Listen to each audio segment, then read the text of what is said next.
Нали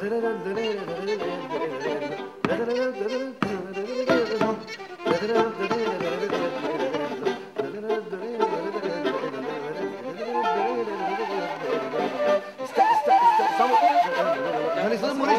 Само цупа. Разбираш ли? Да, бе.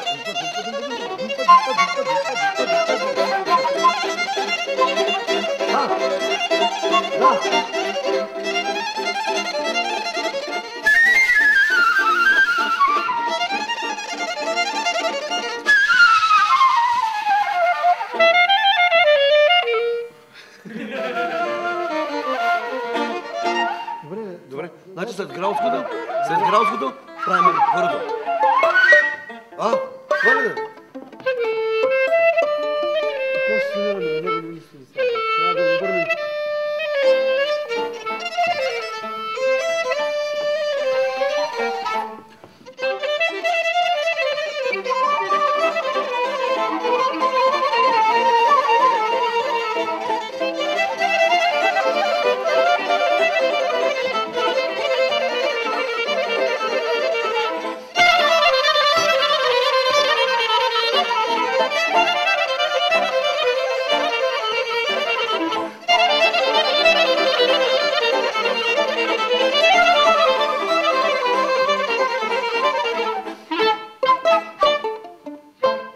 Лигато.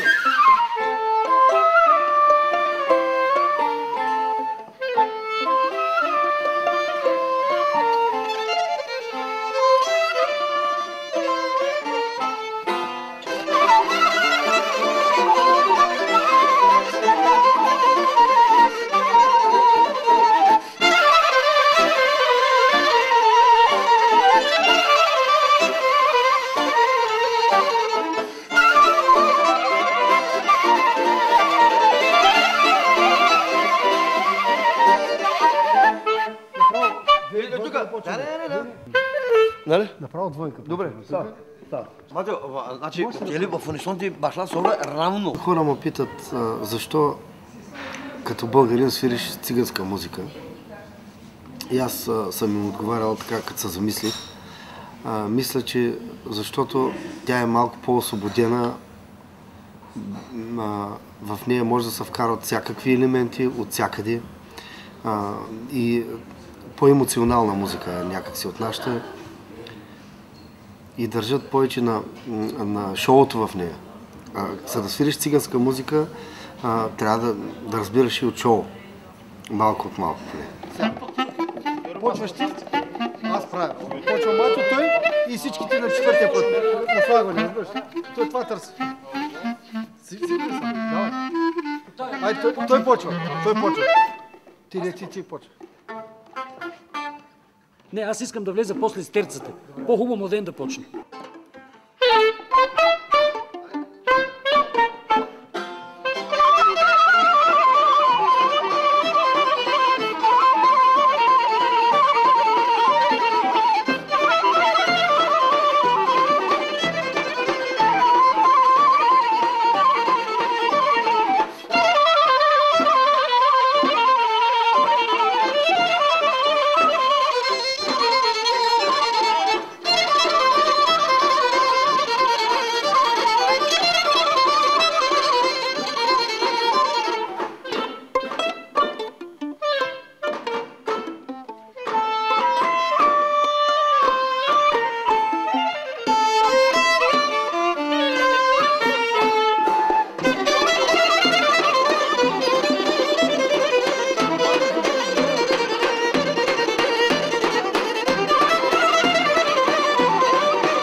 Направо.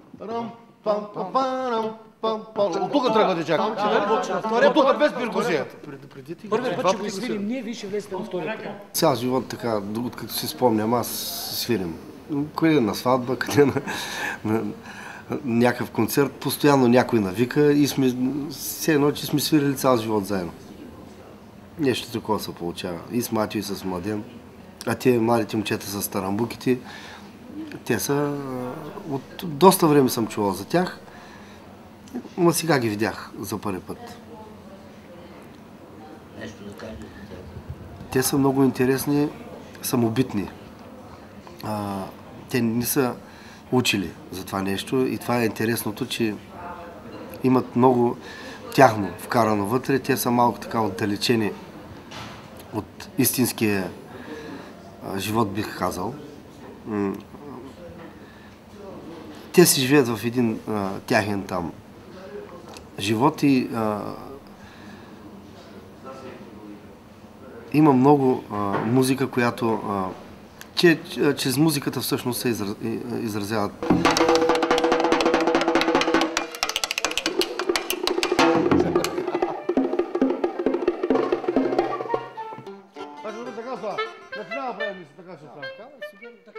Просто музика от камера. Влиза Матио сега. Сега влизаш ти.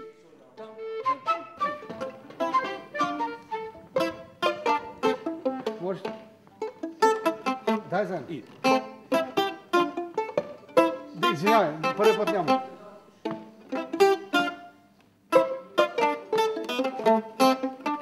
Да. Дай втори път. Ре минор. Айде. Това е значи за първи път. Добре.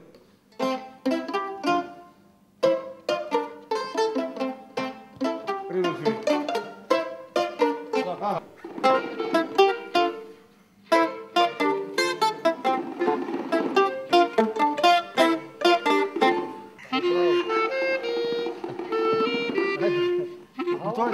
Нова светлина, Машо.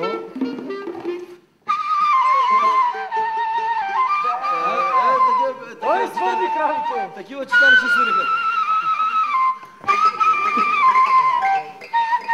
Чакай, читалищата виж какви бяха. Акордонни кавал. Певицата Драгано, моме. Завършка, говорим.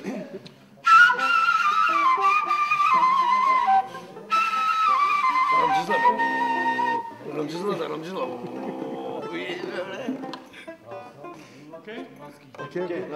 Тя ги вълнува музиката и то да се я покажат пред тяхни хора. Харесаха ги много и те са... също усещам, че направим от голямо удоволствие, че ги харесаха хората. Нали, все пак за един музикант най-важното е да каже някой браво на този човек. Много добре свири, страшно свири. Нали, това е най-голямото признание за един музикант по принцип в цял свят. Забелязал съм.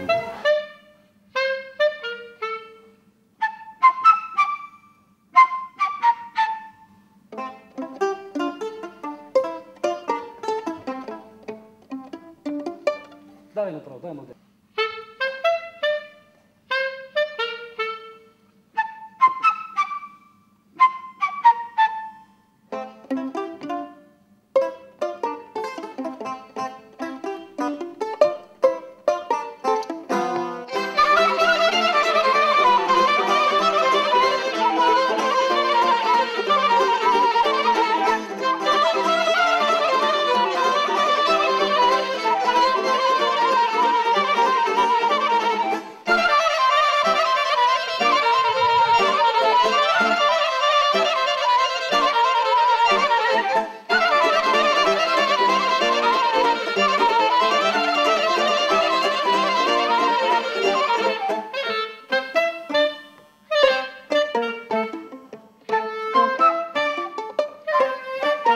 Нашата музика е най-хубава и мисля, че най-много ще се наложи тя от всички балкански народи.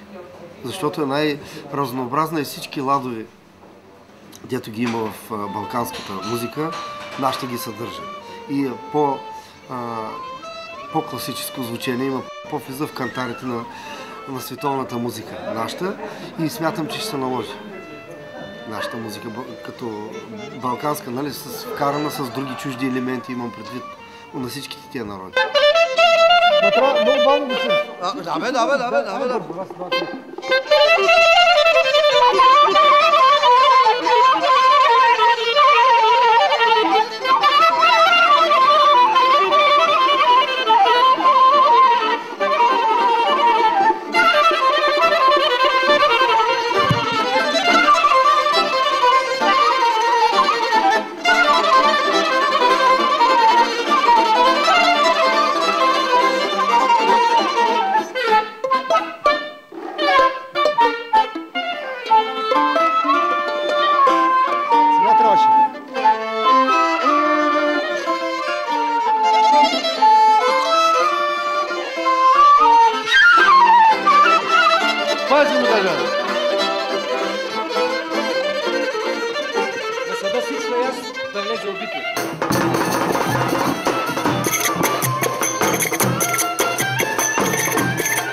момента музиката е смесица някаква. И българската музика прие цигански елементи, и турски елементи, и тия музики другите приеха български елементи.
Аз мисля, че тази смесица от музика ще доведе до ново начало на една общо европейска балканска музика да стане. Имам чувство, че нашата музика е най-добра в момента. Тази, която и ние почваме да я поднасяме, нали, естествено, тя ще получи развитие. Ние работим постоянно, не само ние, всички други музиканти в България работят